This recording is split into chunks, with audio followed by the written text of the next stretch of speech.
Om Swastiastu, Assalamualaikum warahmatullahi wabarakatuh, Shalom, Namo Buddhaya, Salam Kebajikan. Perkenalkan, nama saya John Taibowo, saya dari Fakultas Pertanian, Program Studi Agribisnis. Saya merupakan mahasiswa dari Universitas Udayana.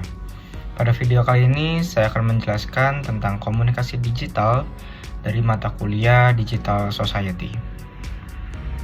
Di era serba canggih, kita dihadapkan pada lingkungan informasi yang sangat kompleks dan terus mengalir.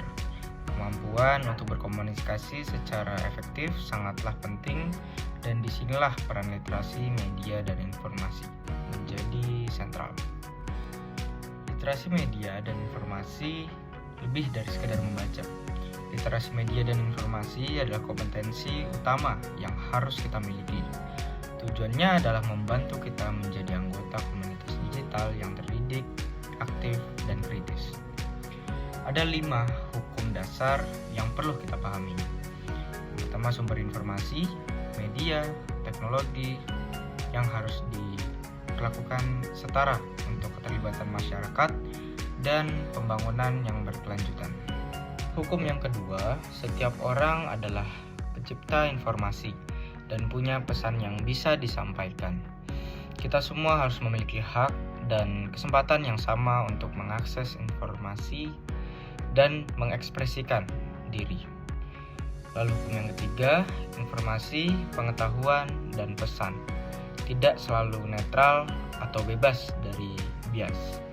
Penting untuk menyadari hal ini saat kita mengonsep, menggunakan, dan menerapkan literasi media dan informasi. Lalu hukum yang keempat, setiap orang berhak tahu dan memahami informasi baru, pengetahuan, dan pesan. Lalu hukum yang kelima, literasi media dan informasi adalah proses dinamis yang terus berkembang, mencangkup pengetahuan, keterampilan, dan sikap untuk mengakses, mengevaluasi, menggunakan, dan memproduksi informasi. Sekarang kita lanjut ke tantangan dan keterampilan. Perkembangan teknologi telah mengubah landscape komunikasi. Media sosial telah menggantikan media tradisional sebagai sumber berita utama, terutama bagi generasi milenial. Namun, hal ini juga memicu masalah yang besar seperti disinformasi dan misinformasi, atau yang sering kita dengar adalah hoax, yang menyebar dengan cepat dan sangat luas. Berita hoax adalah informasi yang sengaja dibuat tidak benar dan berada pada berita dan yang pastinya menyebar ke banyak kalangan.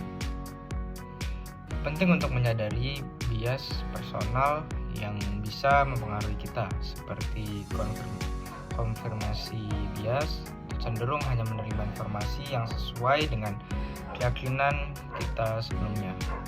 Yang kedua ada availability horsistic, cenderung menganggap informasi benar hanya karena sering terekspos. Lalu bagaimana cara kita untuk melawan? Untuk kita melawan tantangan ini, kita perlu menjadi pemikir yang kritis. Ada 5 langkah atau ide untuk memecahkan masalah. Untuk yang pertama adalah identifikasi masalah. Yang kedua ada memperdalam pemahaman dengan mengumpulkan informasi yang relevan atau bisa disebut deepen, lebih dalam.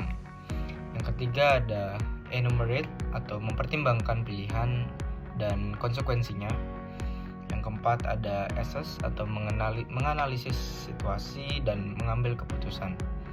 Yang kelima ada mengevaluasi kembali proses dan melakukan koreksi jika perlu.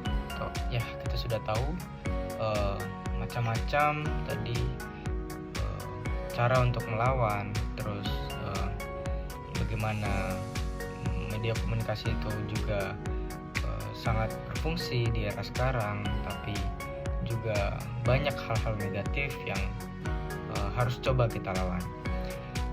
Jadi kesimpulannya, kita harus menjadi warga digital yang aktif dan produktif adalah pilihan. beberapa janji personal yang harus kita bangun. Yang bisa kita lakukan itu antara lain yaitu kita harus melakukan verifikasi atau selalu memverifikasi kebenaran yang informasi yang datang pada kita pilih sebelum kita melanjutkan informasi tersebut. Yang kedua ada klarifikasi atau bedakan antara fakta dan opini pribadi. Selanjutnya ada tanggung jawab. Kita berani mengevaluasi ulang informasi yang diragukan dan kita berani mencabut atau kita berani bertanggung jawab atas informasi yang salah yang telah kita informasikan pada orang lain. Selanjutnya kita harus mengedukasi orang-orang yang